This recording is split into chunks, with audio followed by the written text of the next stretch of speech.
chant of them saying And we're Drew live. Brees. I had already clicked it. I have it ready when you were.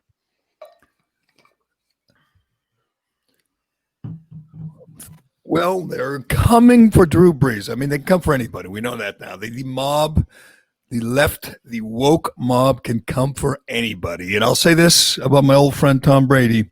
He saw this coming before any of us. He knew how dangerous it would be to express himself, to speak out, to say anything that might upset the mob. And he didn't. He said, no more no more Donald Trump questions, no more Donald Trump stories. I'm out. No more Trump questions. And that was the rule he put in place when I was on the radio with him. That's what he said to the media in general. And he didn't do it. He said, I'm not going to go there. Drew Brees, by the way, was not particularly opinionated here. He wasn't trying to toss a bomb. He was just expressing himself, giving his opinion about the flag, the anthem, the same thing he's said for years now, that he doesn't believe in kneeling for the anthem or disrespecting the flag. And that's all it took. There's a lot of scary things going on here, Reamer and Cullinane, a lot of scary things. Hell, a U.S. senator wrote a column for the New York Times, which absolutely sent the intolerant left into a fit. And we'll get to that, Ben Volen and others who really don't want people to speak their minds. That's their goal, to shut people up. This Drew Brees thing, I'm telling you, everyone's going to take notice. Every athlete, every public official, every celebrity is going to say, I might as well just keep it to myself. I love this country. I don't agree with Kaepernick. I don't agree with kneeling for the anthem, but I really can't express that because if I do, they're coming for me. Well, I mean, I think for Drew Brees, though, to it's like he's been in a coma the last 8 days. I mean, for the take to still be disrespecting the flag, I mean, that so misses the point. And for him to do that lame ass, my grandfather fought in the military shit. I mean, Richard Sherman was right. You don't think black players have had grandfathers of theirs, parents of theirs fight in the military? That's why most of them don't kneel. That's why most of them disagree with Kaepernick. Yes. Who disagrees with Kaepernick? I mean, you saw. I mean, even when it was allowed, there was 2 or 3, 4 or 5 people kneeling. I mean, it depends on the time. You remember right after Trump made those comments when he called Kaepernick an SOB, a lot of people kneeled. Entire teams knelt almost for a couple. Yeah, including Drew Brees, by the way, But this is different. This is just. And by the way, he thought he was just being, I don't know, perfunctory. It was just, I love the country. My grandfathers fought. I don't believe in disrespecting the flag.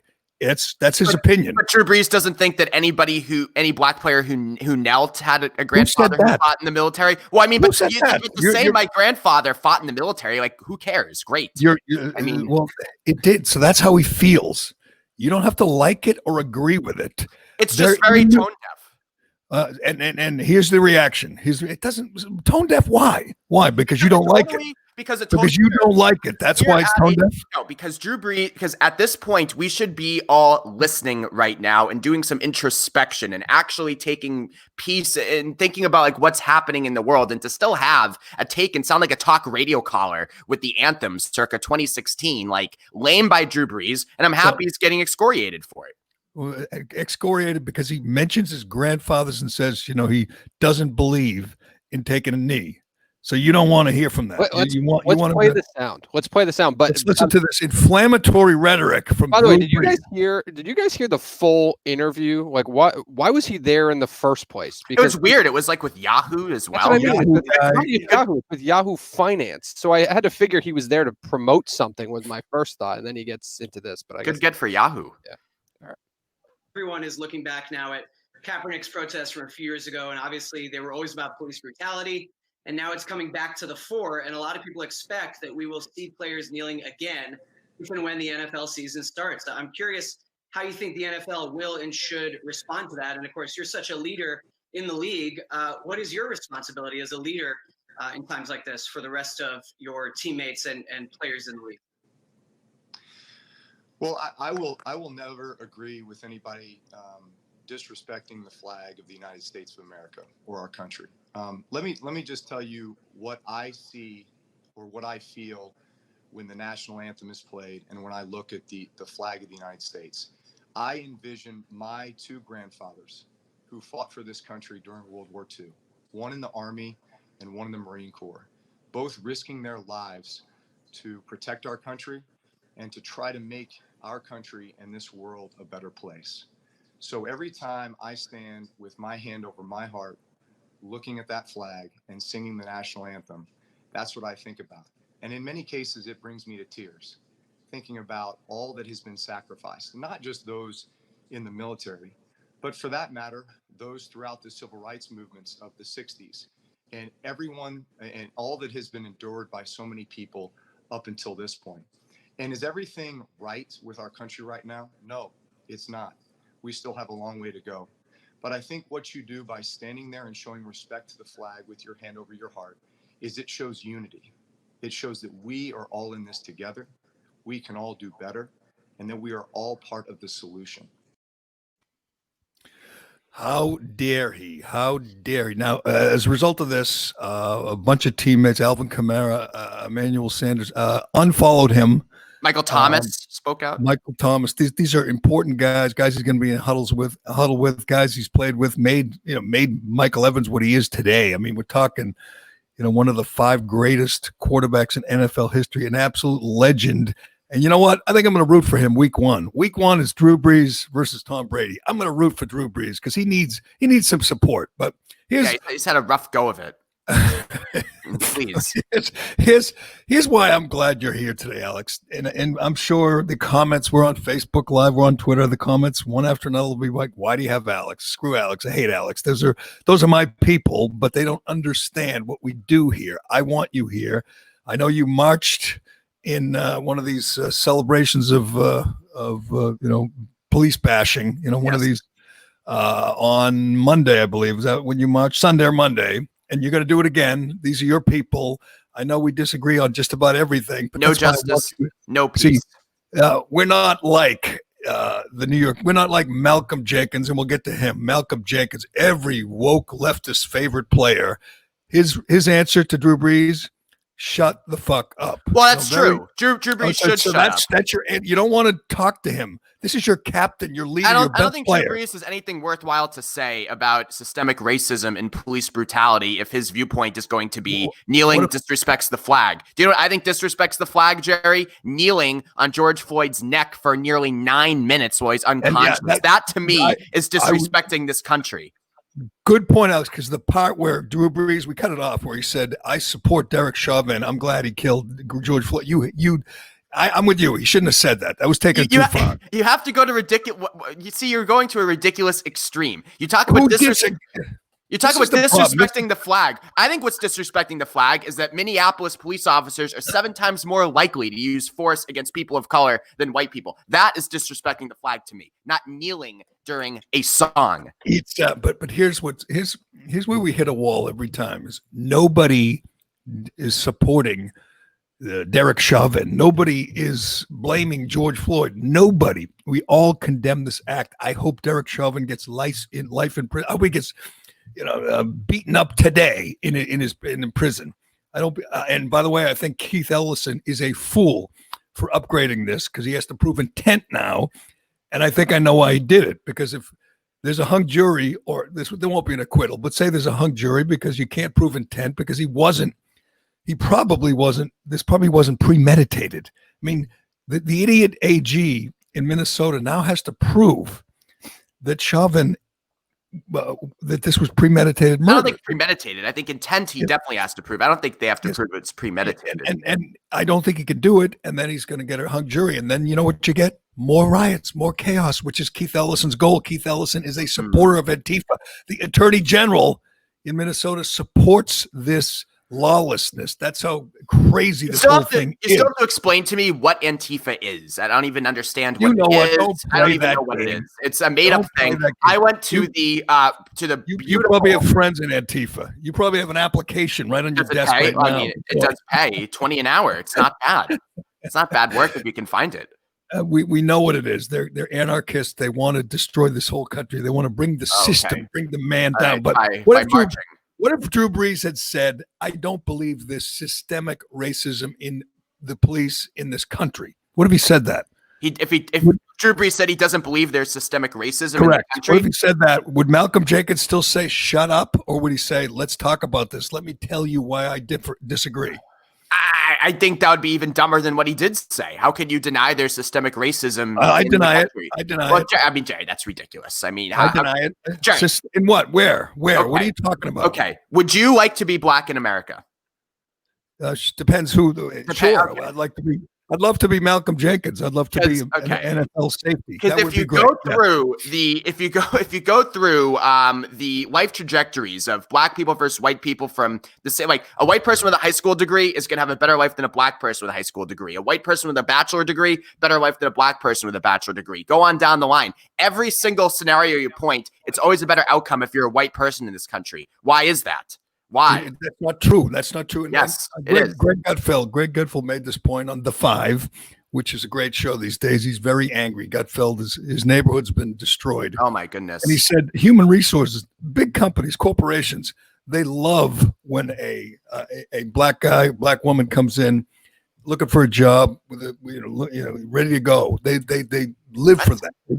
They want, you've seen it, and places you've worked. Yes, they're looking to hire, qualified minorities. They're looking to, you name it. Where do you work now? Forbes? Yeah, they're looking. Forbes would love it. Yes. Well, I think that's important. We should amplify diverse voices. I mean, media, Jerry, 77% of newsroom employees are white, which tells you what's the percentage of Americans?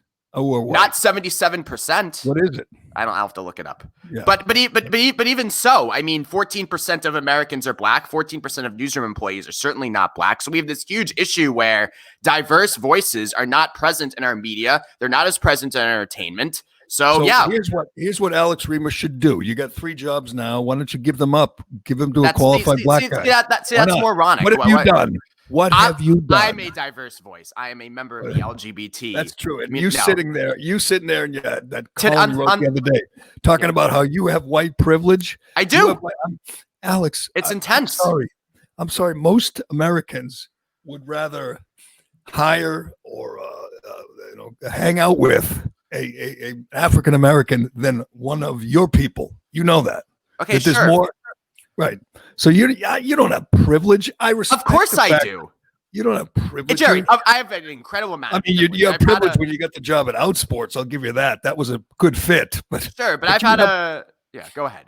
You've hustled for what you have. I mean, you can't look there and say, I just got that job because I'm white. I'm not saying I haven't hustled, but I'm saying that I have inherent privilege in being white, coming from a family with a financial safety net. The average white family has a net worth that's 8 times higher than the average black family in the U.S. How do you explain that?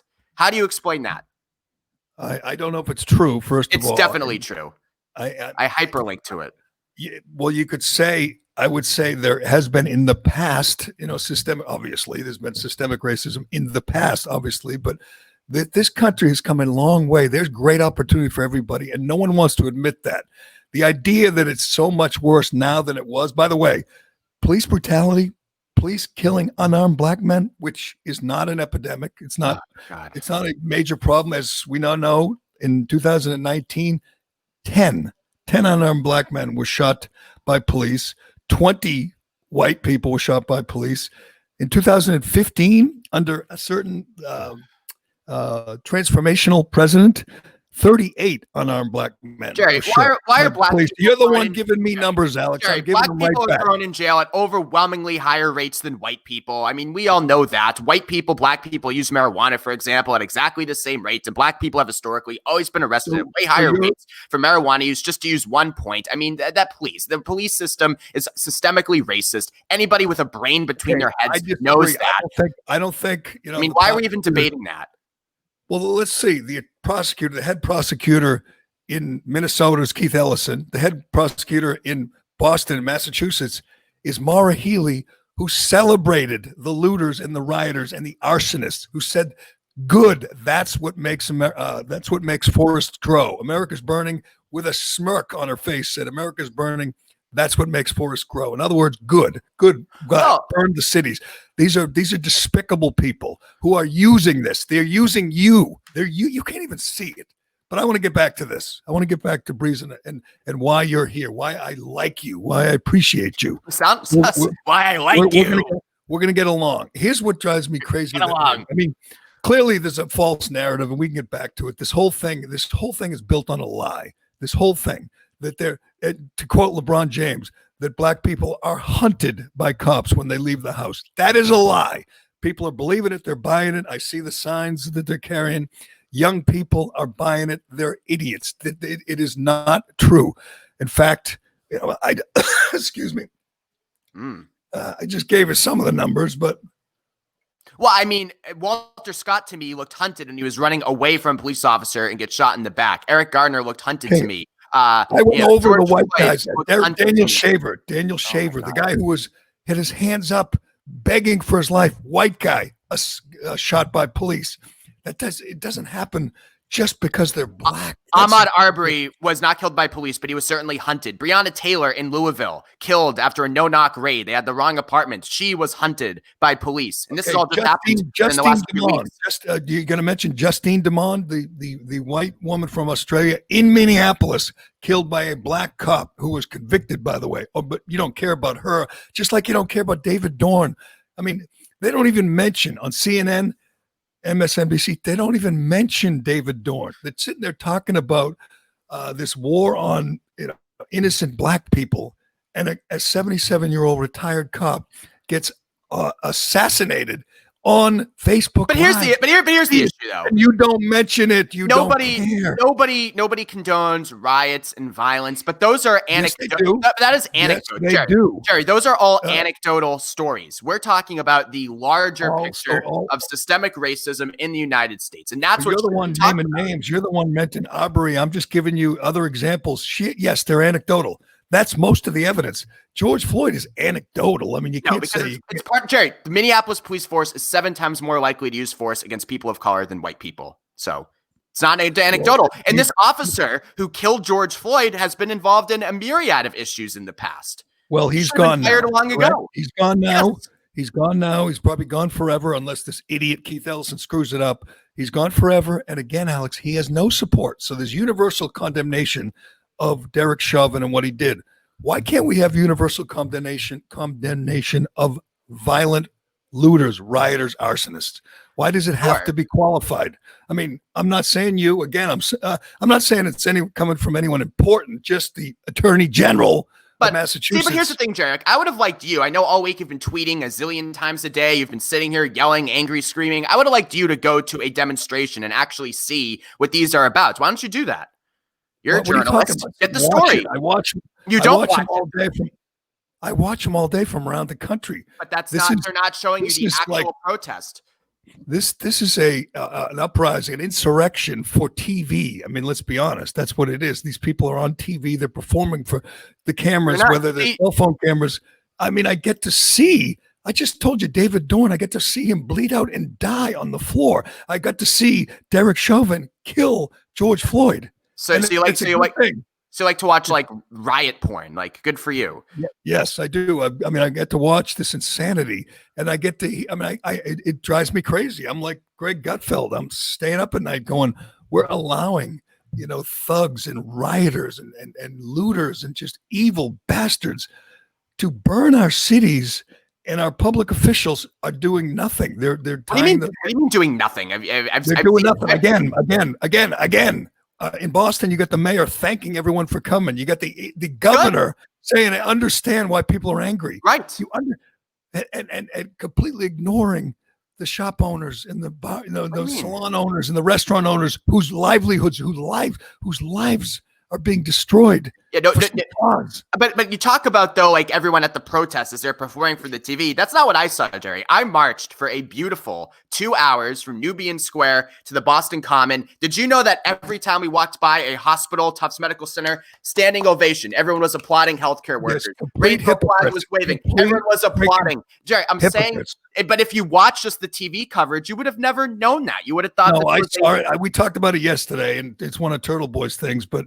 Let's be honest. Those people are hypocrites. Why? So I'm a hypocrite because I was cheering for the frontline. Yes, you're a hypocrite too because you weren't cheering for the protesters 2 weeks ago who just Oh. wanted to go back to work. The protesters who showed up to the Michigan State Capitol with AR-15s and shut down the state legislature. How come Tom Cotton wasn't writing an op-ed in the New York Times demanding the military go in to quell those protesters who actually were armed? How come? Call on me, teacher. Can you call on me? Yeah. I know. I know. Jerry, in the front. I know. Those people in Michigan didn't shoot anybody. They didn't burn anything, Alex. They didn't break any windows. Do you know the difference between the peaceful protests, which is what they were in Michigan, and violent riots with AR-15? Yeah, they didn't shoot anybody with them. Again, last night, if you're just tuning in, if you're just waking up, if you're just catching up on the news, last night cops in New York were ambushed. Well, I think one was stabbed and two were shot. Again, in I think in Brooklyn last night. Every night, cops are being shot by these looters, these rioters, these people who like the two attorneys from Brooklyn who were arrested for throwing Molotov cocktails. Yeah, attorneys from Brooklyn. Yeah, Jerry, throwing Molotov cocktails. Alex, those two attorneys should go to prison for 20 years. I agree, Jerry, but they're not representative of the movement. A lot of this violence has actually been perpetrated by rich white people. That's what it is. No, I think you're right. The agitators, the leaders are these white punks. Right. These Antifa punks, but the looters aren't. The looters are largely African-American and local. They're looting their own neighborhoods. You see it in New York. You see it around the country. It's incredible. You see the kid take the backhoe and plow it in the front door of the Best Buy in Fairfield, California. Oh my goodness! Not the Best Buy. Oh my God. Well, You don't think the Best Buy should be protected? Are they going to get the Walgreens next? Yes, they've already trashed many goodness, Walgreens. They've trashed the Walgreens. Look, yes, that doesn't bother you? I am, Jerry, small business, obviously, independent business, it's despicable, but let's not act like Best Buy is a person, okay? I mean, really. Best Buy, when you go to Best Buy, you never see those geeks? They call them Geek Squad guys. I do, yeah. They're very helpful. Employees, Alex. They work there. They have jobs there. And when it's in a city, most of them are minorities, but you don't care about them. Black lives don't matter unless they're killed by white cops. And let's also talk about that. This is This is property destruction, which no one condones, but they're not hurting. Yes, they do. They condone it. Who condones it? Maura Healey condones it. The Pulitzer Prize-winning woman from New York Times condones it. Yes, they condone it. Who's that? Is that me? Am I the Pulitzer Prize-winning woman? No, the one with the reddish, that dyed red hair. That one who wrote the 1619 thing that was all lies. But go ahead. I don't want to get sidetracked. All lies. Yes, all right. Go ahead. Jerry, it's not representative of the movement. These are such a small minority of people. Okay, so condemn them. Let's hear you condemn them. I can. I want to hear it. What did Marty say? He condones the violence, right? Yes. I condemn. I condemn, as our president says. I condemn. Has anyone in your neighborhood? Because let's be honest, your neighborhood is. I think I keep forgetting it. Which neighborhood are you in now? I live, and I can't tell my location. I know, but crazy JCP people might come after me. But that location is. I'm in Roxbury. Have you I live in Roxbury. Have any of is your neighborhood, coffee shop or store been looted or wrecked? Or windows smashed? I mean, they're all closed due to the coronavirus, so I have to. I don't know. Yes, which is amazing. I'm again looking at the top story on the Boston Globe website again. Charlie Baker talks about what is going to happen in phase 3. And it's like, what are you talking about, you fool? That's over. That's the one thing I got to hand it to Antifa for. They ended the lockout. It's lockdown. It's over. Nobody believes it anymore. Nancy Pelosi, who was excoriating anybody who would dare go outside or gather somewhere in a park, was marching yesterday. An 80-year-old woman, a vulnerable 80-year-old woman, was marching, putting herself in harm's way. I mean, either you're for these rules, these draconian rules, or you're not. You can't judge them based on the cause, because I got to tell you, the cause 2 weeks ago was much, much, much more important to lots of people than the cause today. The people, I don't know. Way more people are in the streets now than 2 weeks ago. Well, what if you? Good point. I mean, what if you owned a business? What if your whole business was going down in the tubes because of these edicts from our out of control governor? Then that's pretty important to you. Well, dude, Right. I was marching Sunday also to march against Charlie Baker and the incompetent handling we've had. All You right. read the Globe essay, Read it. expose. I mean, a week before we shut down everything, he was going on vacation to Utah. I mean, so he missed this thing just as much as Trump did. And then in response, they want to lock us in our homes for months on end. We're together. yeah, We found some common ground. How late were you out there on Sunday? Because this is the part of this stuff that I don't understand. Like, when does the peaceful protest turn into peaceful protesters turn into rioters, right? Because we were doing a live stream. Dark when it gets dark. We were doing a live stream though, right? And everything's going as planned. It's all normal. And then all of a sudden I see a visual of what looked like hundreds of people surrounding a burning cop car. If I'm peacefully protesting, I want no part of that scene. Like, there had to be people there. It's a great point. That wanted no part of that scene. Alex, you would want no part of that scene, but there's people that are there that somehow decided, oh, I'm going to stick around for some reason to be a part of it. I don't understand. I condemn every day the looters and the rioters, but I don't agree with the peaceful protests. So it's easy. Why don't you? They're giving you a bad name. They're giving this whole protest a really bad look. You'd agree with that, right?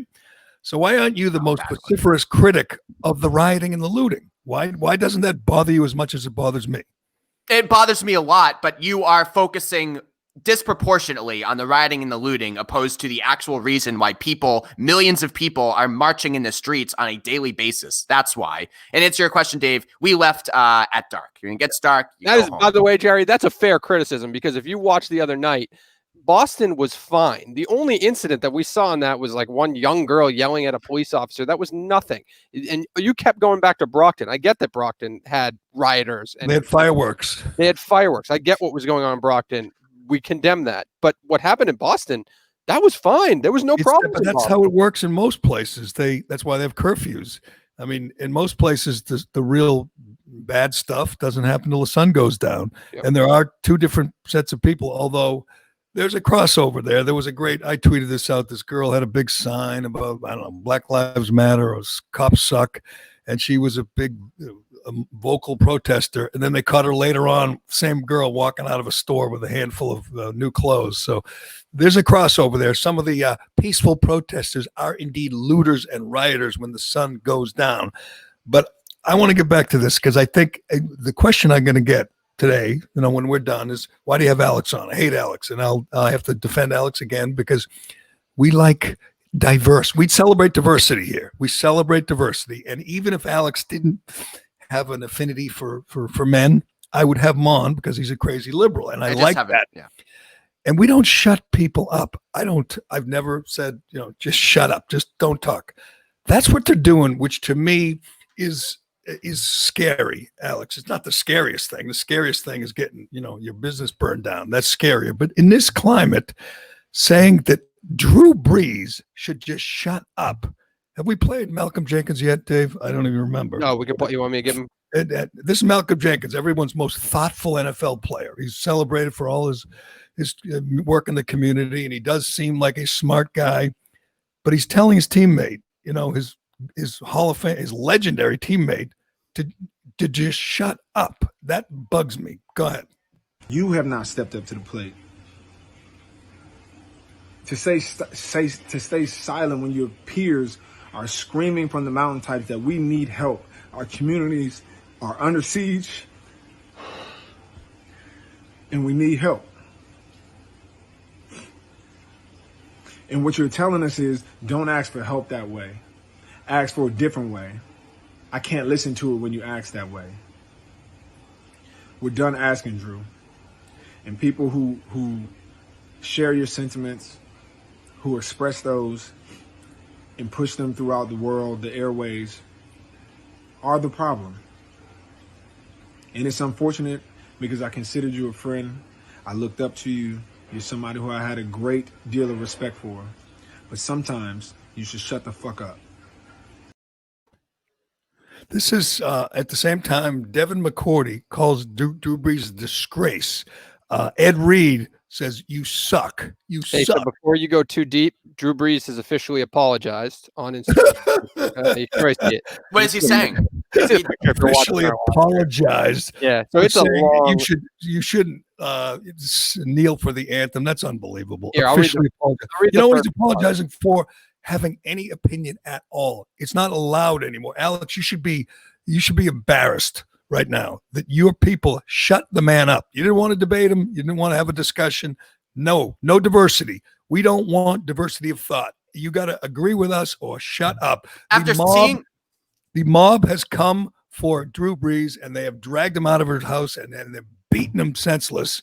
And now he's apologizing for upsetting the mob. Just after what we've seen just the last 8-9 days alone, from the George Floyd killing to NYPD ramming cars into protesters to what we saw at the Capitol, that disgusting display, tear gassing peaceful protesters. If you then think that kneeling is disrespecting the flag and what they did is not, then you are insane, and you should shut the fuck up, as Malcom Jenkins said. Oh Jesus, here we go. At the same time, the New York Times staff, like the whole staff, is upset that somebody made the decision to run a column by Tom Cotton. Tom Cotton is a U.S. senator, a war hero, a guy who volunteered, with a Harvard degree, by the way, volunteered to fight and kick in doors in Afghanistan and Iraq, an absolute hero. And he wants to write a column with his opinion about how this unrest should be handled. And do they want to disagree with him? Of course not. They say it never should have run. In the same pages that ran columns by Vladimir Putin and the Taliban, they don't want Tom Cotton. This is the scariest part of the woke left, of the left-wing mobs, is they don't want you to have any opinion if it disagrees with them. And if you do, they're coming for you. It is scary. Ben Volen, Boston Globe beat guy. I mean, most people don't know who he is because they don't read the Globe, but he used to have him on the radio. I like Ben Volen, but his answer again is, how dare they run this column? This is from a guy who works for a newspaper, the Boston Globe, who ran a column criticizing the people of Boston for not embracing, fully opening your hearts to the Tsarnaevs, blaming the people of New England because of what the Tsarnaevs did.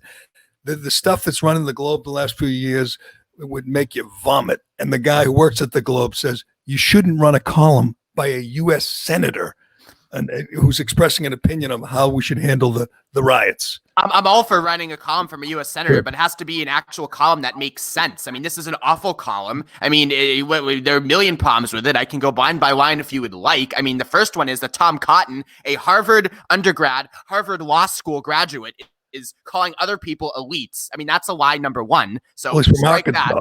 He's from Arkansas. You think, so Ted Cruz went to Harvard too. He can call people elites too. Well, no, because they're both liars. I mean, they're both part of the elite class. Harvard undergrad, Harvard law. How is that not elite? Because Ted Cruz, son of Cuban immigrants who came over here in boats and worked their way. And don't get sidetracked. Do you want to shut people up or do you want to debate them out? I want to shut up Tom Cotton. Yes. Oh, you will. Well, I want to shut up Jerry. He is saying to send in the military to quell largely peaceful demonstrators. They're not largely peaceful after. Yes, they are. Alex, they are not. As Dave Cullinane said a couple minutes ago, only 2 arrests in Boston the other night. 2. Boston has been pretty good, although I would like you to explain that to the various business owners who've had their businesses burned and looted. Is that just collateral damage? You say, hey, it happens. Or are you going to say, those people are evil, vile scum, the people who are burning businesses? It's awful. Shooting cops. Are you against that?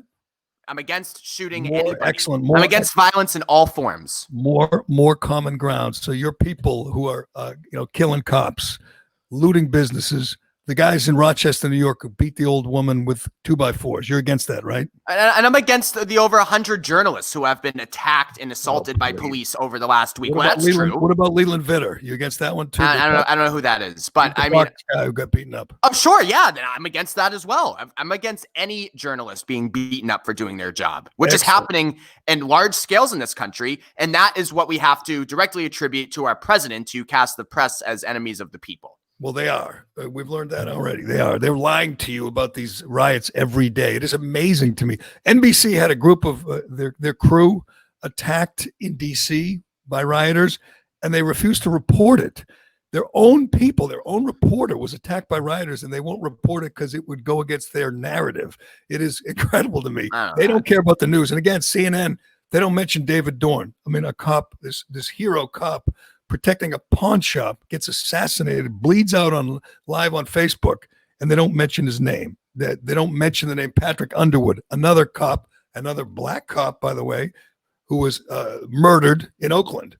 No mention of him. It's just all about George Floyd. These people don't care about George Floyd. Do you think rioters and looters, the people burning, do you think they care about George Floyd? Do you really think that matters? He matters to them? No, they're opportunistic anarchists, but George Floyd does matter to the millions, tens of millions of people who are peacefully demonstrating for now 9 days in a row, 10 days in a row in this country.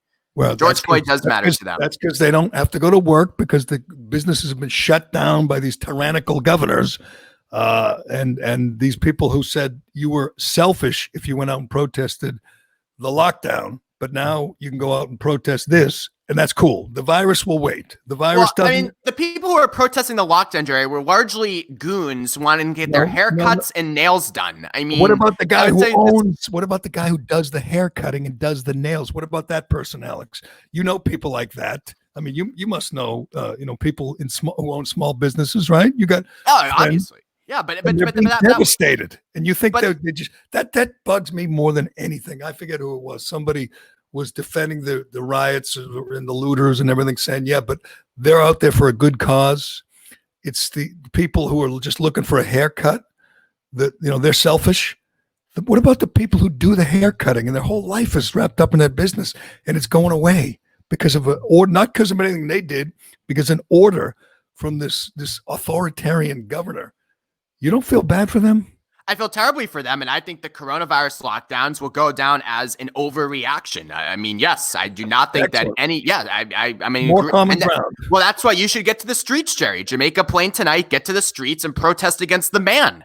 Why would get I out there? Get out there. I don't want to get hurt. I don't want to get burned. Survive. You can survive. You're tougher than I am. I think I could take any single Antifa guy, but if it was like 10-on-1, I'd be in trouble. These Antifa guys don't look. You look like one. If you're dressed in black, you're kind of small, and I'm wearing black today. You got a black handkerchief or a black bandana and a black hat. I had a black mask the other night. Yeah, I did. What about a hoodie? Do you have a hoodie? Because you could get wrapped up, and I could see you getting recruited by Antifa. As I said earlier, how much do they pay? If $20 an hour, I'm in. Well, the benefits.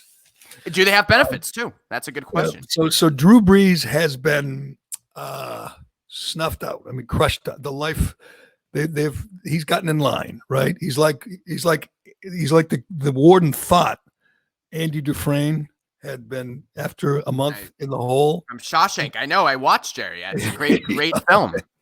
He thought Andy Dufresne. Yeah, here's a couple control. Here's a couple of his things. I would like to apologize to my friends, teammates, City of New Orleans, the Black community, NFL, and anyone I hurt with my comments yesterday.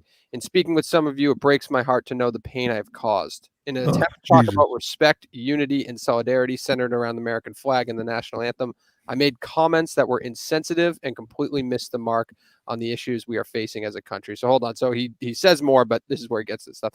I stand with the Black community in the fight against systemic racial injustice and police brutality and support the creation of real policy change that will make a difference. I condemn the years of oppression that have taken place throughout our Black communities that still exist today. So he goes on. It's like 500 words. And, like a PR person, or maybe the Saints wrote that for him. God bless him. But you know what? I don't blame him. He's got to live with these guys. He's got to play with Malcom Jenkins and Michael Thomas, and he's got to get along. And they're not giving an inch. I mean, Alvin Kamara. Drew Brees has made these guys. He made them. And by the way, he's done more for charity than anybody in the history of the city of New Orleans. More for the inner city of New Orleans than anybody ever. And they were chanting, Drew Brees sucks at a rally in New Orleans. That is amazing. The mob is scary, Alex. The mob is intimidating. But there's nothing. I don't think anybody. There'll be no more disagreement about anything. You're going to, even an idiot like Richie Cognitos, he's going to, show up and say, Black Lives Matter or whatever. Good. He'll show up. We need his support. He's a strong guy, scary guy, tough guy.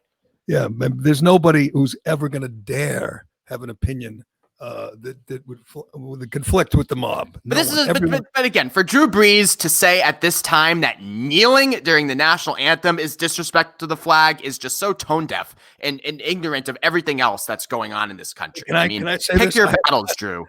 I'm ready for him. Let him come for me. I'm hiding anyway. But I have less respect. I have more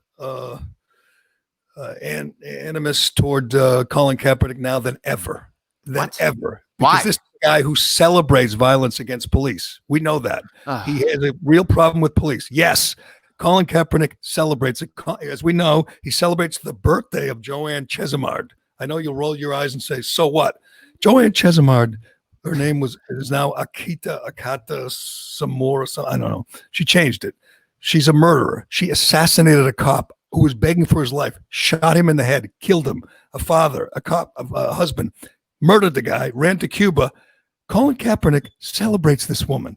No one wants to mention that because now he's, a hero and Nike celebrated him and everyone thinks, see, he had a point. Yeah, he celebrates people who shoot cops. And you know what they're doing now in the streets? You know what they did last night in New York? They shot a cop. You think Colin Kaepernick is all broken up about David Dorn, about Patrick Underwood?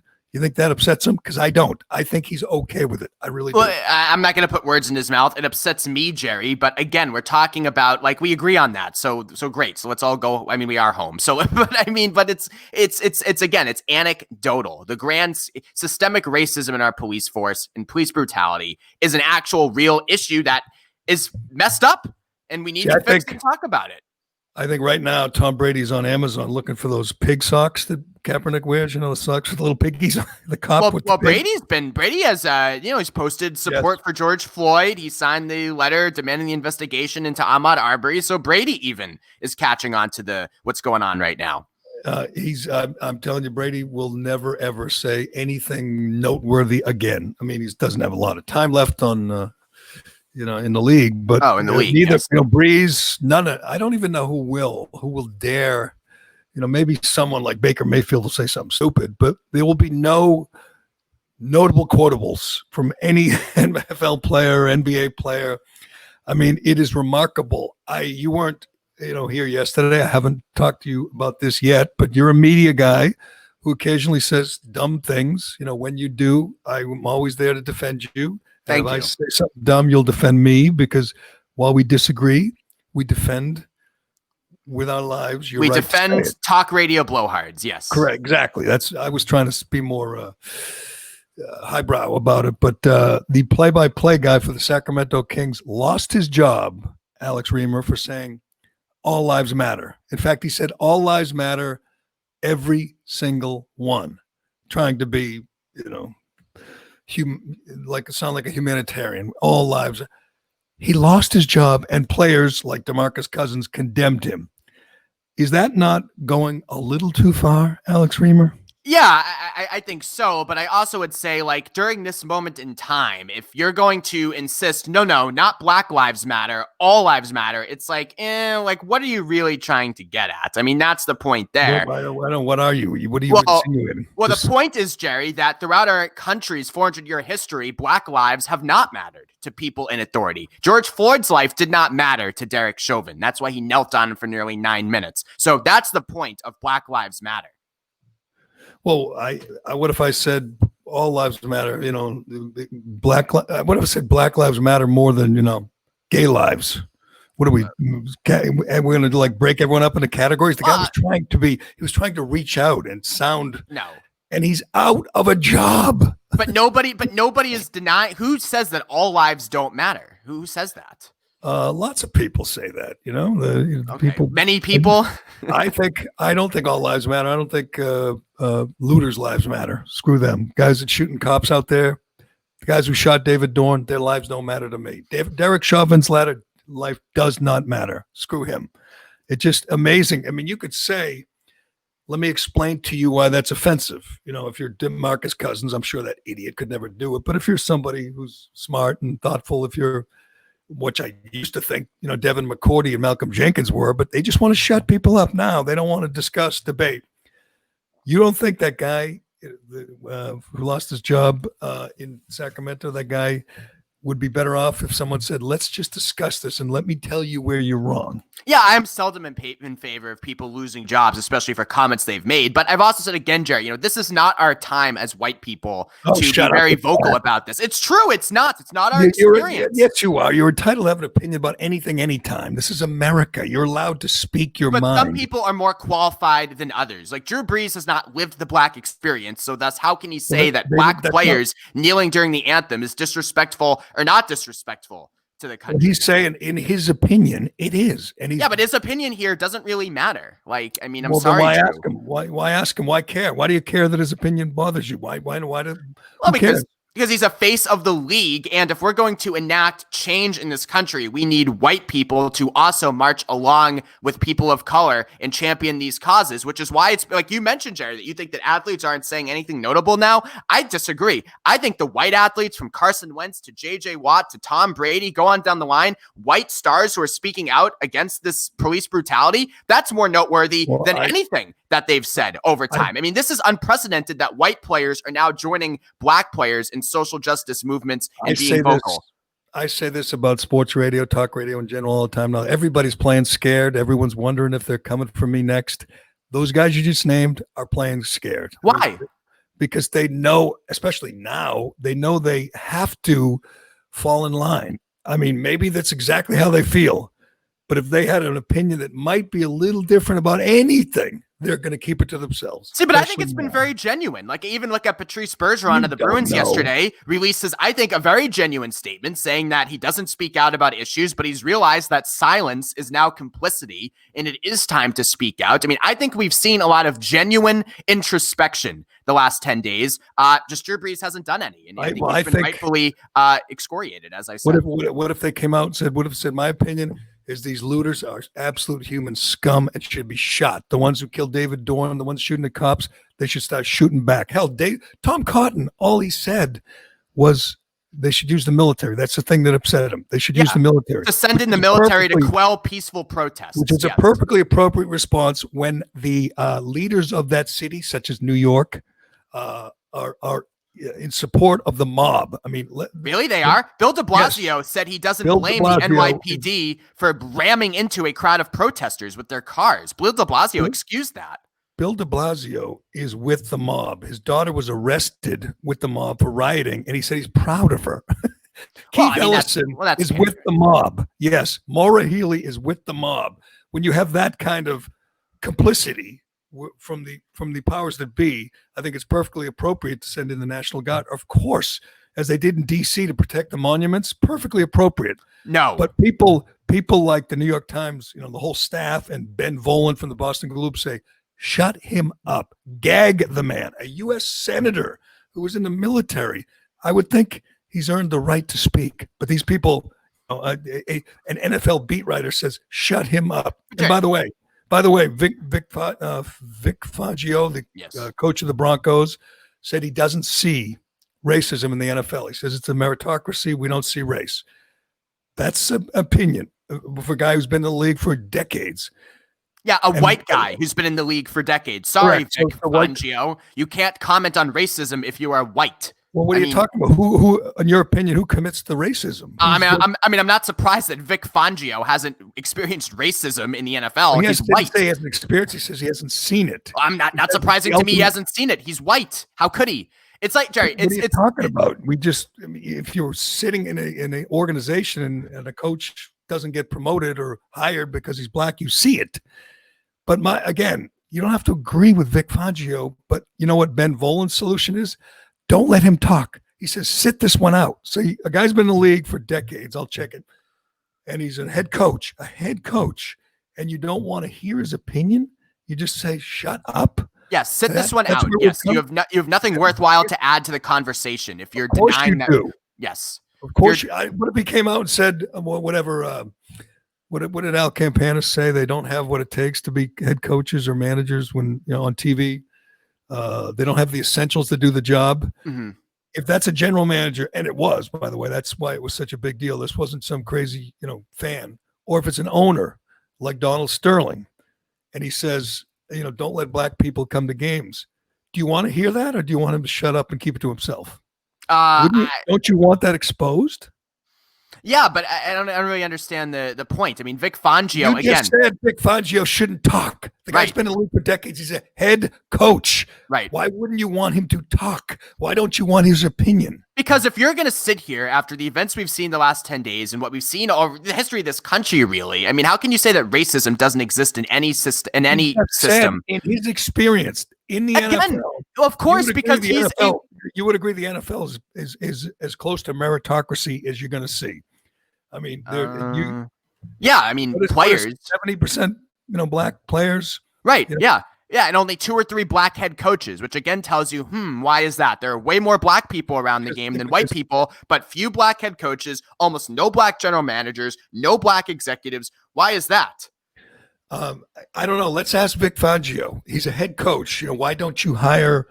Give me a name. Why don't you hire this black assistant? Why didn't Eric Bieniemy get hired? Why do you think you're a head coach? You've been around the league forever. Do you think Eric Bieniemy is being held down because of his race? Oh, wait. Ben Volen doesn't want him to talk. You better sit this one out, Vic Fangio. I mean, even you. Okay, I take back everything I said about you, Alec. Everything. I thought we had an agreement that we wanted to hear disparate voices. We wanted the diversity of thought here. Yeah. I mean, this should bother you as much as anyone. Jerry. When people say, don't let him talk. But here's the thing, Jerry. Tom Cotton, a sitting U.S. Senator, Vic Fangio, these are very white, powerful people of privilege. They've had the megaphone since the inception of this country 400 years ago. So when you're talking about diverse voices, I agree. That means let's get in more voices of color. Okay. Let's get in more. Yes, I don't need to hear from Tom Cotton does not represent a diverse voice. Do. And by the way, here's what you do, Alex. He writes a column, or in Vic Fangio's case, he does an interview, and then you criticize it or you disagree with it. That's what you do. Unless you work at the Boston Globe or the New York Times, these are scary times. These are, alleged newspaper. They used to be newspapers. They're just arms of the Democrat Party now, but they used to be newspapers. These used to be newsmen. Ben Volen should be embarrassed. He used to be a journalist, and he's telling people, shut up. I don't want to hear from you. That is frightening to me. But now what we got are people just on their knees. I want to get to this because literally and figuratively, people are getting on their knees. And Drew Brees, I was going to say, I thought Drew Brees might hold out for another day or two, but he got right to it. He got on his knees and he's begging the mob for mercy. But we got another, Bill Simmons is on his knees. And I'll tell you why. It's almost as embarrassing as the Drew Brees apology. But first, let me tell you about Shea Concrete. All right, hold on, Alex. By the way, nice quarantine haircut there. Did you do that yourself, Alex? Did you get in the mirror with your little razor and do that yourself? No, my great roommate cut my hair. He does a good job, Thank you. Now that you're happy that all the hair salons got torched and looted, I hope he's ready to do that for a good long while. But he's handy.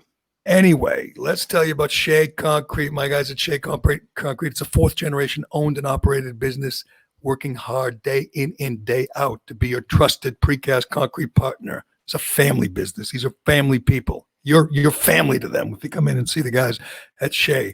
It's a local company, but it's all over New England. 4 state-of-the-art manufacturing facilities all over the place. Stop in one today. Take care of that spring project. Learn something about the precast business. See how they do business. If you're a contractor, let me tell you, some of the products Shea can deliver to your job site ready for installation. Water and wastewater products, barriers and bullards. I don't even know what a bullard is, but they got them. They got the best bullards. Stairs, bulkheads, deck footings, electrical and communication products. The list goes on and on. Shea can do it all. Just call them, stop in, talk to them. You'll see. They're doing business. They're doing great right now. People are doing their spring projects, and Shea is helping them out. If you're an engineer, Shea can help you design your next product. It's one of the things they do. They can sit down with you and design it, help you out. Give them a call for more information or for an estimate, or just log on to SheaConcrete.com. That's Shea. And everyone wants to buy these hats by Dave. I mentioned you can get a hat. Everyone loves these hats. We gotta work on that. I want one. Dave has one, but he doesn't. It doesn't like to mess up his hair. I wear my Shea Concrete hat all the time. I can't wear it with this goofy headset that I wear. So, Do you? Well, he also he did tweet out a picture of his daughter with her Shea swag on, so that was good. Yeah, that was nice. probably a better use of marketing attempt for them. That was nice. Yes. But everyone, I got to get Mike O'Malley. Mike O'Malley's son, his name's Shea, and he asked if I could get him some Shea swag, and I said yes. So I got to remember that. To take care of our guy, Mike O'Malley. I cringe, Alex. You know what it's like to do a forced apology with a gun to your head, figuratively. What are you talking about? We've been there. We've all been there and said, I apologize if anyone was offended.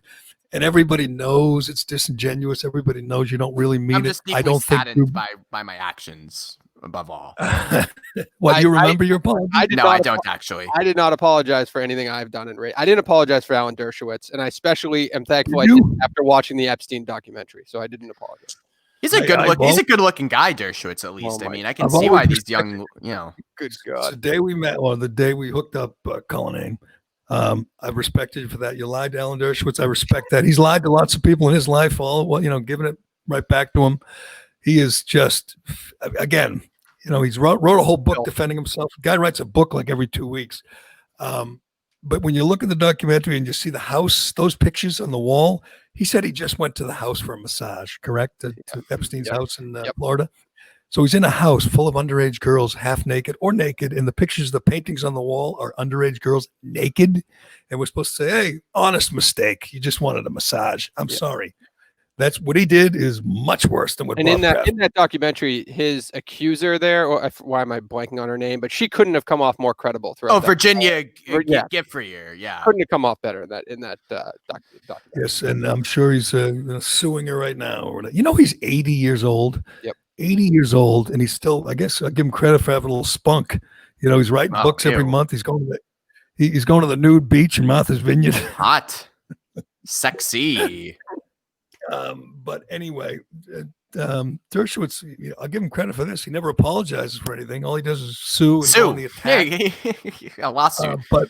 But let me see what you guys, if you're going to rate your apologies. You got Drew Brees.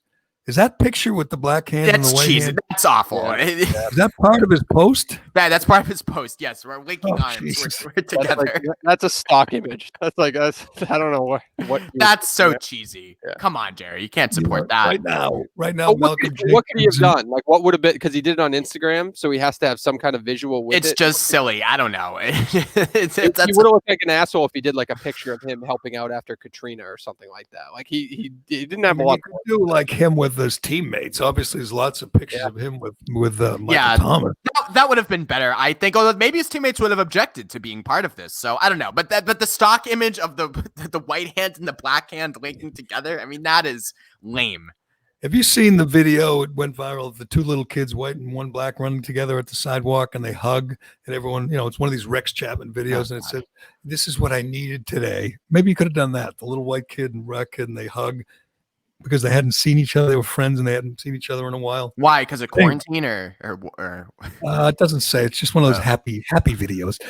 We need those. We need those, Alex. Well, the news is just too upsetting. I have to just turn it off. So, you know what? I can't. I'm saying this to somebody. I'm saying this to my friend Brad Faxon. Oh, were you? Because he's the same way. He's just watching it all, reading it all, following all these accounts on Twitter and reading everything. I haven't been reading. I'm trying to read the new Whitey Bulger book by Casey Sherman and Dave Wedge, and it's excellent. But I just keep getting distracted by the news. There's new developments every day. I mean, I need to hear what's going on in every city. I'm worried about you when you're marching. I'm saying, some of these looters are going to get beaten, shot. Could be my friend Alex. I don't know. It's just this very, very intense and interesting time. Would you agree that you just can't? I would agree, but I think it'd be good for your mental health, Jerry, to log off the Twitter machine, kick back, read an old book, a nice glass of lemonade. I can't not watch Tucker's monologues or Greg Gutfeld's monologues. These guys are kicking ass. I probably should turn on. Oh, by the way, Chris Cuomo, the dumbest man. I know. I believe Trump calls Don Lemon the dumbest guy in cable news. I think that Chris Cuomo is dumber. Did you see when he said, and by the way, this is dumb on so many levels. He says, tell me where it says that a protest has to be peaceful. That's what he said, defending the looters and rioters, which is despicable. But I hate to break it to Chris Cuomo, but it's literally in the First Amendment. It says you have a right to peaceably assemble. To peaceably. But Alex, his question was, where does it say that? Well, but here's the thing, though. Like, give me a more peaceful protest than kneeling during the national anthem, and yet you all have a problem with that. So, yes, I do, because the guy who does it, the guy who hates cops and celebrates cop killers. Yes, I do. But that's the definition of a peaceful protest. Wouldn't you agree? But that's and you know what Brees said, and I don't want to get in trouble here. Brees said, I don't think that's the time or place for a protest. Oh, okay. So not the time or the place for it. So, correct. Oh, okay. See, that's the thing. You just don't want any protest. And whenever the protest is, you make up rules of engagement as to why that protest is wrong. I would gladly have protests, and I like counter protests, and I like discussion and debate, just like you and I have, Alex. It's been very productive. What it's all about.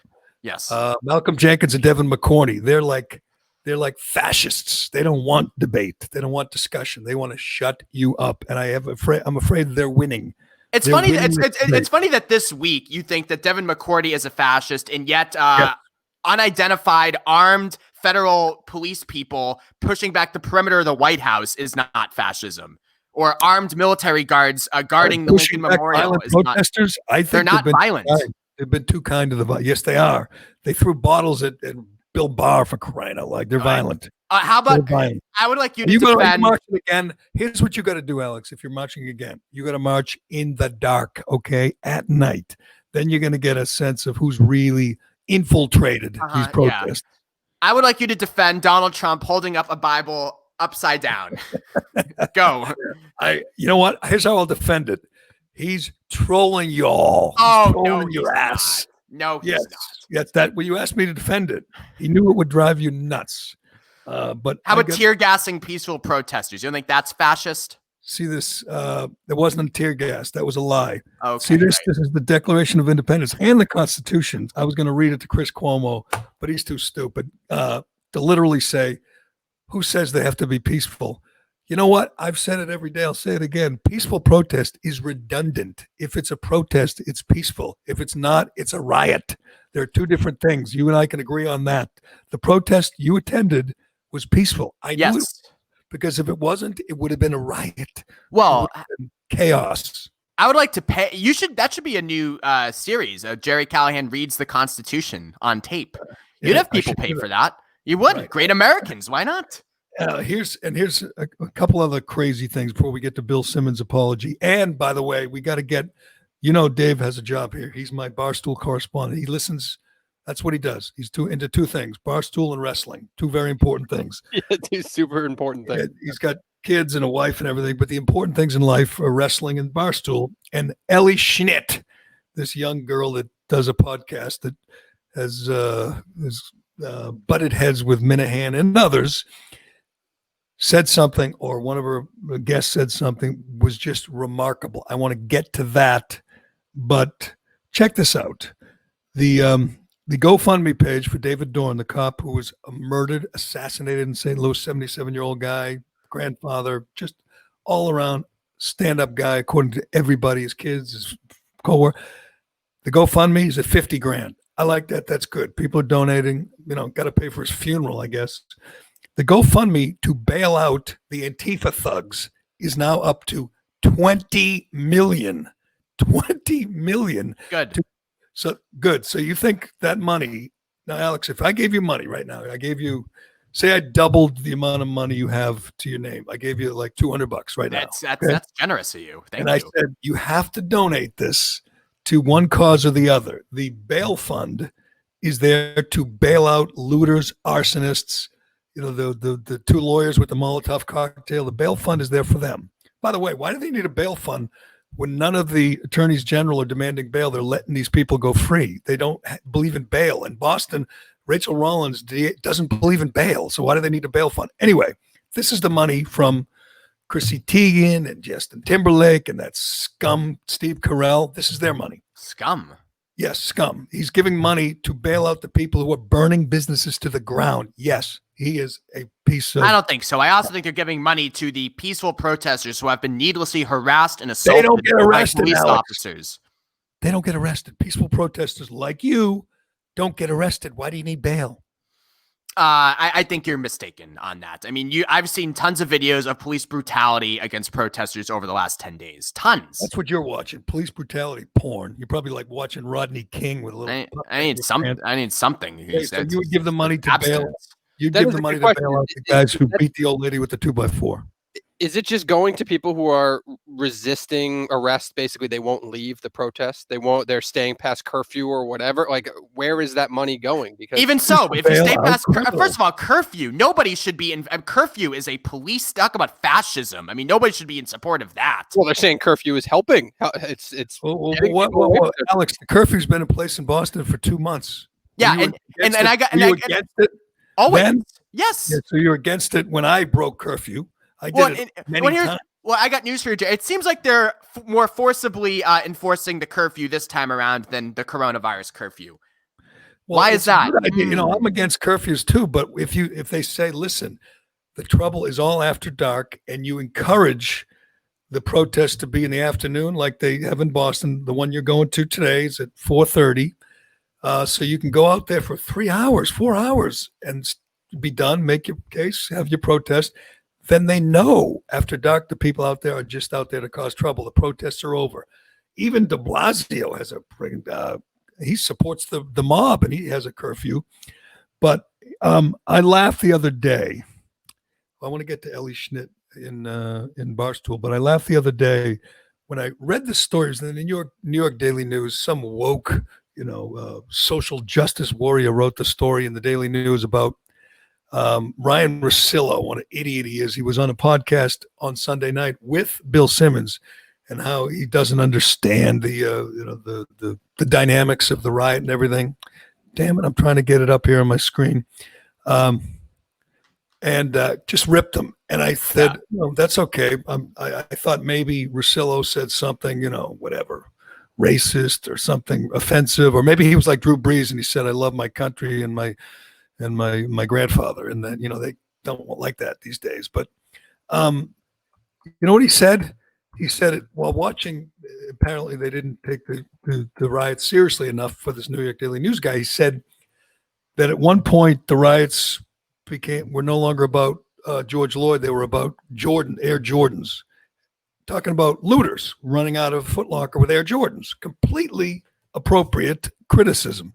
And he talked about how when he votes, for lower taxes. Another perfectly reasonable take, which is what a lot of people do.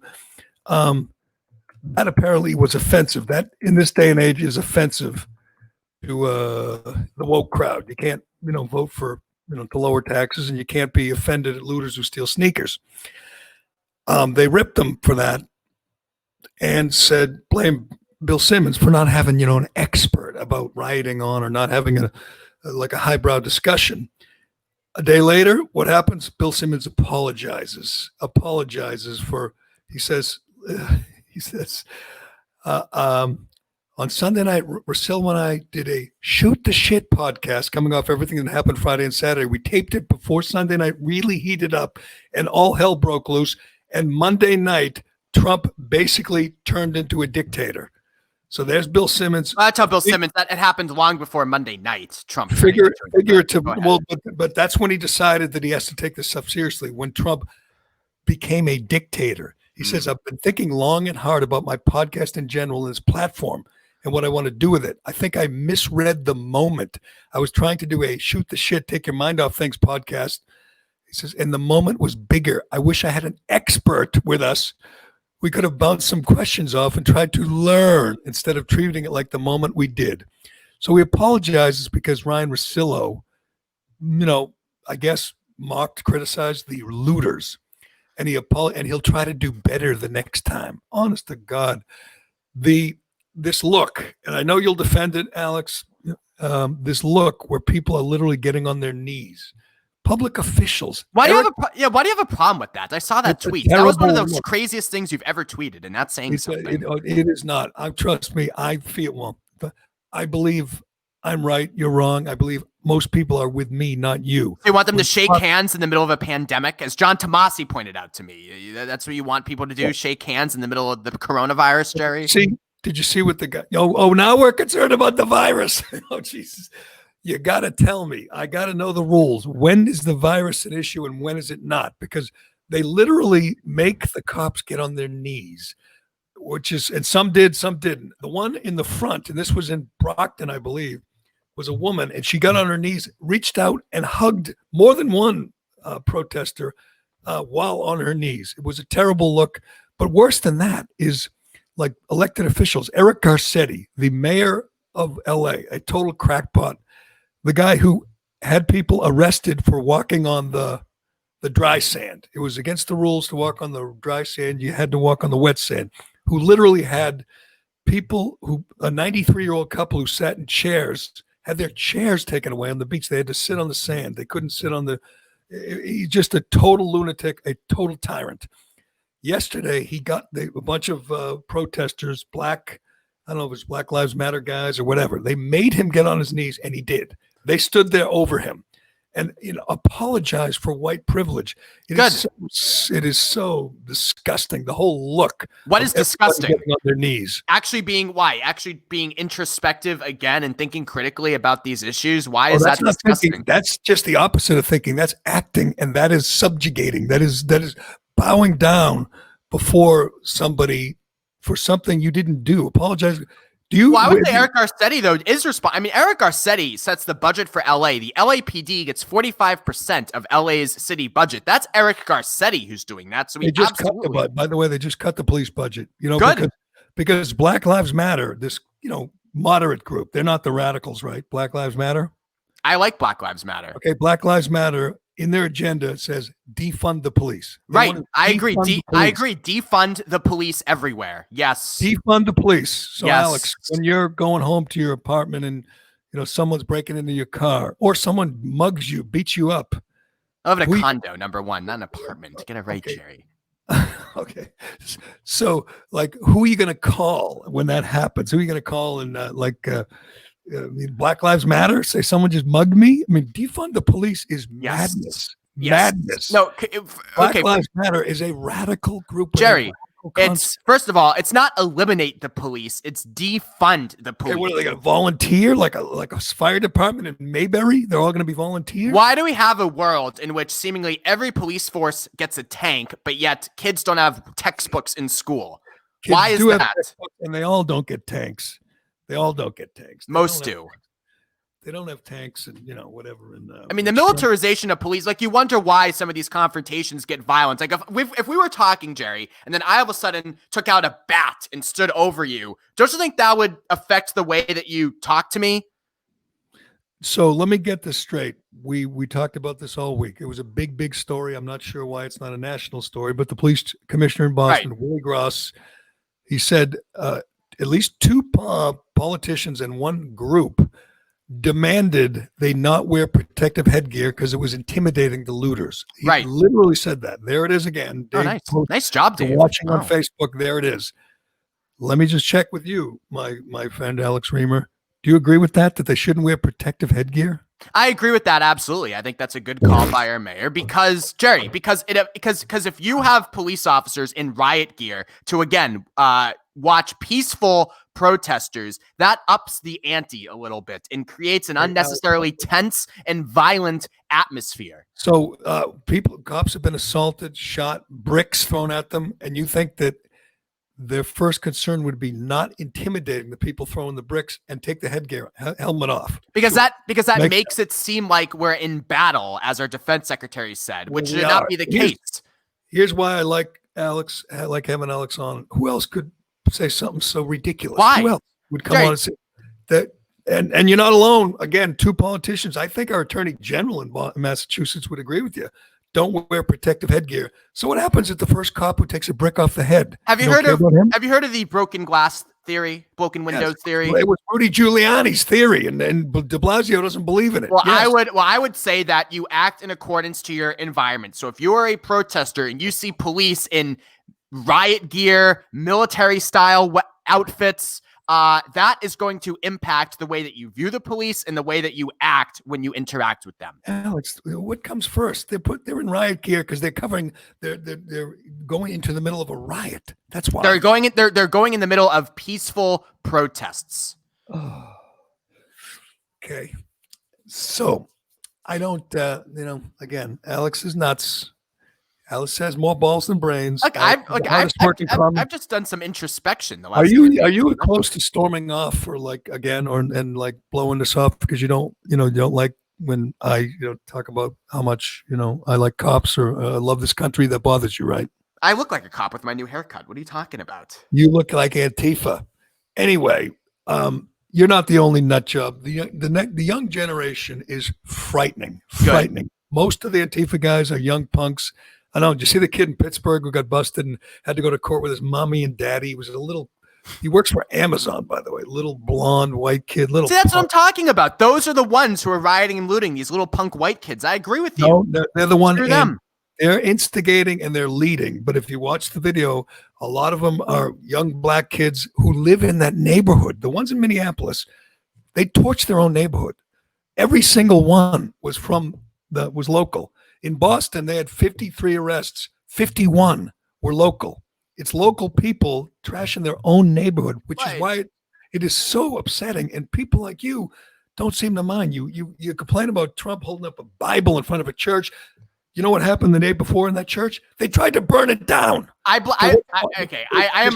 am angry at Trump for tear gassing protesters. He didn't do that, but so tell me which bothered you more: Trump with the Bible in front of the church, or the scumbags who tried to burn the church down? Which is worse? How about the church leaders seemed more bothered by Trump using their church for a photo op, by the way. No kidding. The Catholic Church, whatever his bishop complaining about Trump. The guy loves Nancy Pelosi, who's in favor of partial birth abortion, but he's got a problem. Do you agree with Kayleigh McEnany that was one of the bravest things that has ever happened in the history of the world? Alex, before you ask another question like that, can I just tell you, I agree with everything Kayleigh McEnany. I love Kayleigh McEnany. She entertains me. I love her style. I wish I could keep my cool the way she does. Yesterday with Acosta, she just took him out. It was a beautiful thing. And he kept poking at her. And she just says, I'm glad you asked that question. She smiles and then she goes in for the kill and shivs them. It's a beautiful thing. I am enjoying her. I don't know why they didn't bring her in 3 years ago. She's the best press secretary ever. And I'm not sure if press secretaries ever aspire for higher office, but Kayleigh McEnany and Ron DeSantis in 2024. That's my she's awful. She's like a talk radio caller. She's a yucky girl, right, Alex? That's why she is yucky. What? That she's a talk radio caller? She does whataboutism. That's like her whole thing. She's a press secretary who does whataboutism. I like that. She throws it right back in their face. I love Kayleigh McEnany, but all right, we got to get to this. Damn it. I knew we'd go too long today, but this Ellie Schnitt thing, which a sometimes friend of mine just sent me, and it's amazing. I didn't think much of it because I'm not in that world like culinary. I'm not totally immersed. Are you, Alex? Do you do Barstool podcasts? I listen to one I listen to one podcast religiously as part of the Barstool network. Oh, I think I know which one it is. Yeah, KMS. There you go, baby. Do you know what Schnitt Talk is? I've heard her name mentioned. I've never heard her show. Well, this is from, I think, I'll check with our expert, culinary. This is from her show, Schnitt Talk, correct? Yeah. Just so you know, our guy, Turtle Boy, Alex's friend, Turtle Boy, has been blogging about this. If you want to keep up, he calls it the Huff Stool. It's Barstool has morphed into. By the way, Portnoy gets rattled by Turtle Boy as well. I'm not the only one. I know. People's skin. That was Turtle Boy's finest hour, that he got under the skin of his idol, Dave Portnoy. And Portnoy is, I guess, apolitical. I think he's really a closet Trump fan. I think he's a free market guy. We know that. I don't think he's that closeted about it. He appears on Tucker all the time. I know, but he doesn't want Barstool to be. Nobody else is really asking. Like MSNBC isn't going to ask him to come on, so I wouldn't say. I think he's like caught right now. He doesn't know like how to define Barstool because he's just hiring people who are basically influencers online, and they all have different. Actually, they really don't have different political views, but they might have different political views than him. And I just think he's caught in this world of like, I don't want to, I don't know what to say right now. So right, he doesn't know. He doesn't want him to get political, allegedly. And, like the charge, like the Minahan had Donald Trump Jr. on, they didn't promote it, which I think it'd be a pretty big deal. But they didn't promote it because they don't want to appear like they're in Trump's corner. And they've done other things. I mean, Portnoy has literally said he's not, going to take one side or the other politically. He's not going to, be a Trump guy or whatever. Anyway, that only applies, as usual, one way. You can't be Republican. You can't be conservative. You can't support Trump. If you want to, literally support the riots, you can, which is what a number of Barstool people have done. They encouraged people to donate to that bail fund, that Chrissy Teigen, Steve Carell scam, where you're paying money to rioters and looters. They allegedly did it themselves, some Barstool people. Yep. They've all gone back at Turtle Boy, blocked them and criticized them because Turtle Boy's calling them out. It's a good little spat. But this is Ellie Schnitt, I think, is she a star at Barstool, would you say, Colin? I don't know her value. When she first came on, she did come in with a built-in social media audience and a podcast. So she had a big following. So I don't know. I haven't seen much from her lately. So I don't know how she does. But this actually, what we're going to play right now, it's something that she clearly endorses. It is not her voice. This is from what I've been told, this is a friend of hers who was on the podcast. It wasn't a producer. It was a friend that was on with her. And this is what she had to say.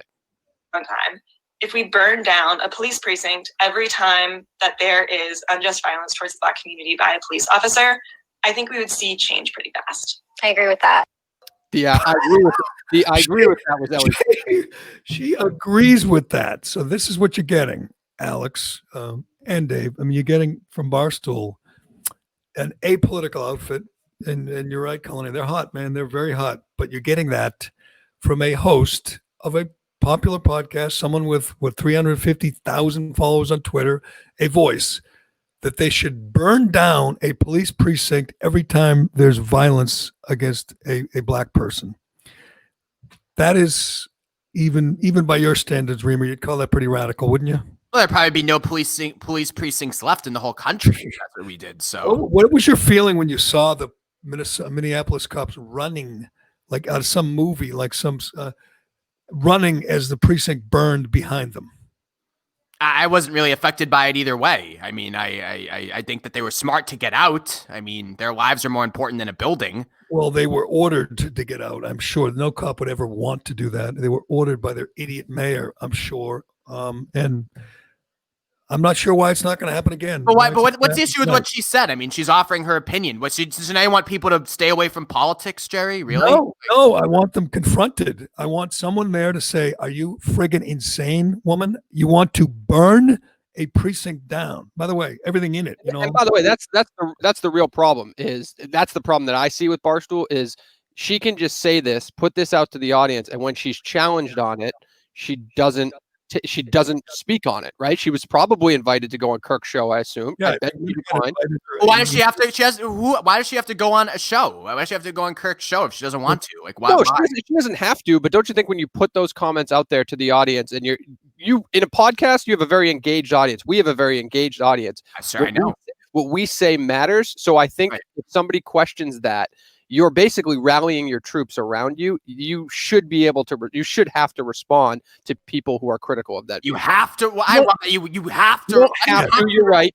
You're right. We had the same conversation when the Trenny thing happened. Yeah. You don't have to do it. I think you should do it. I guess is my Alex. When we had this show, when we were on the radio, obviously, I was doing it for 20 years, and they would get upset at the politics, and I would say, we take calls, we have guests, we like to fight, we like disagreement, we want both sides. When we expanded the morning show, you were one of our first choices, as was Trenny, Tomasi. We had lots of liberals on and lots of fights and lots of debate. That's what they asked us to do. That's what we did because that's what we wanted to do. You should have the guts. If you're going to be a big proponent of an open dialogue and free speech, you should have the guts to have a disagreement, a debate. These people, I'm going to guess, I don't know anything about her. I'm going to guess she's a coward. I'm going to guess she's a coward who wouldn't go on with Kirk or even, have someone else on with her, have Turtle Boy on with her and debate it. I mean, what she said is absolutely insane. I would love to ask her about donating to this bail fund. I'd like to ask her if she knows who David Dorn is. Does she know who he is? Does she know who Patrick Underwood is? Does she care? She's obviously a nut job radical, as is the other guy. What's the guy's name? Robbie Fox? Yep, Robbie, yep. This other idiot who's also saying they should give money to bail out the looters. And when Turtle Boy called him out, he blocked him and said, oh, well, fuck you, Turtle Boy. I mean, these are cowards. These people are afraid to debate, not fight, not, shoot each other, just debate. And they can't do it. Again, Alex, I'm giving you credit. I do it every time. You're fearless. I mean, I am, baby.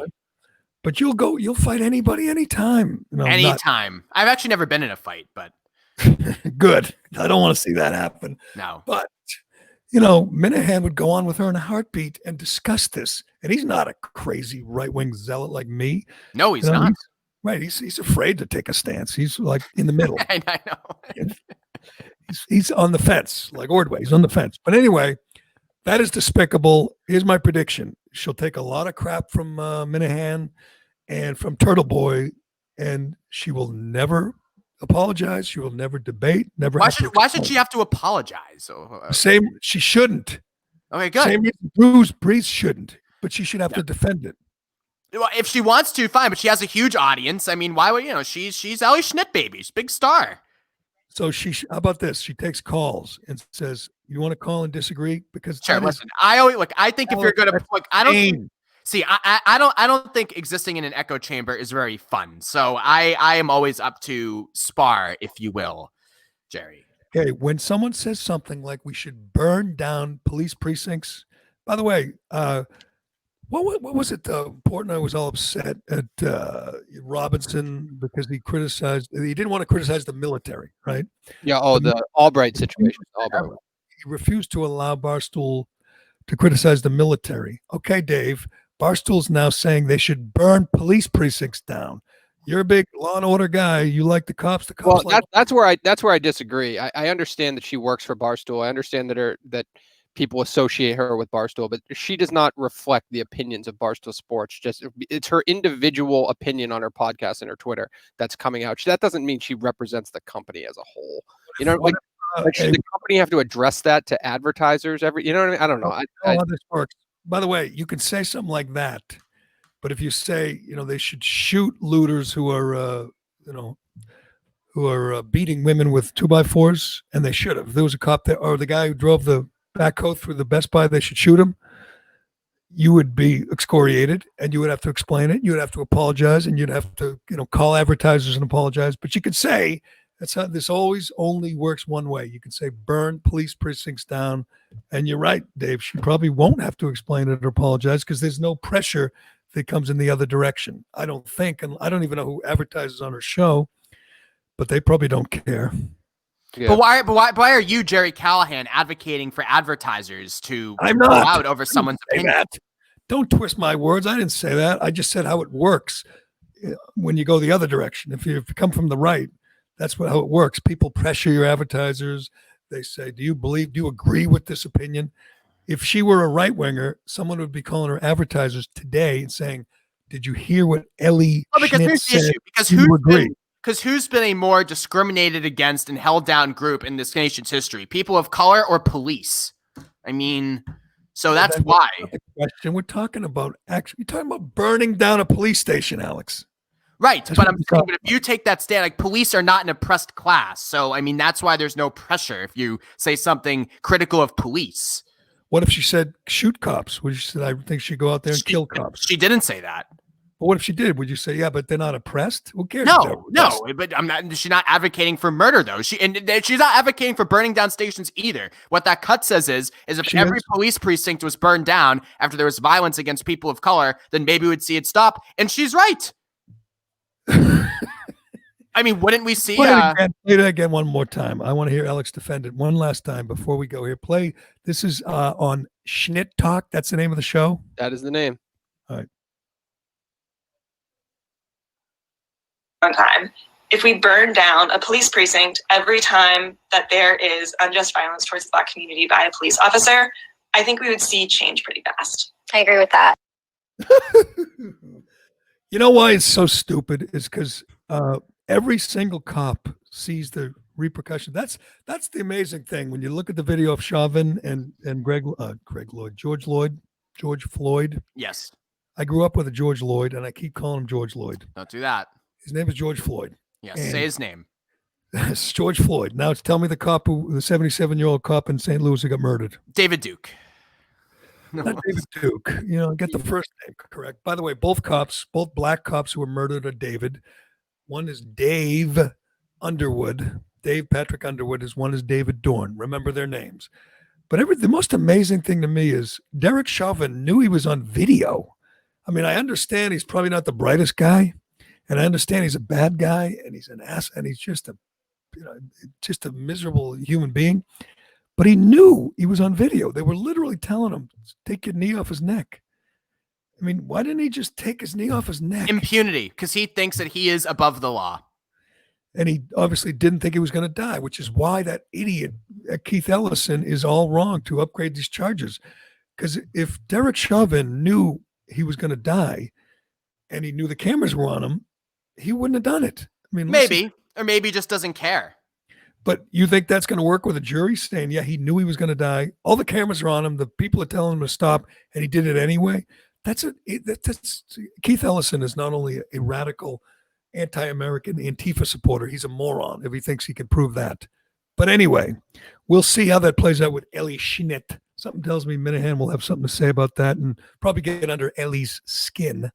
But I just want to go on record, Alex. You don't support burning a precinct every time someone. I do not. No, I do not. I think there are more productive ways to enact change. Yes. But my point is, everybody sees the result of what Derek Chauvin did. Everybody in the country, every cop, right?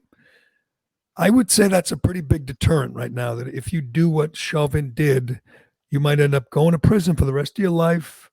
His wife left him. He's probably having a hard time in prison. Your life will be living hell if you do what he did. That's more of a deterrent than we're going to burn the precinct down. I mean, that's stupid. But absolutely, let's see if he gets convicted. We'll see if he gets convicted. Yes, and you know what I would do if I were on with Ellie Schnitt? I'd do what Malcom Jenkins and Derek and Devin McCourty did. I'd say, just shut up.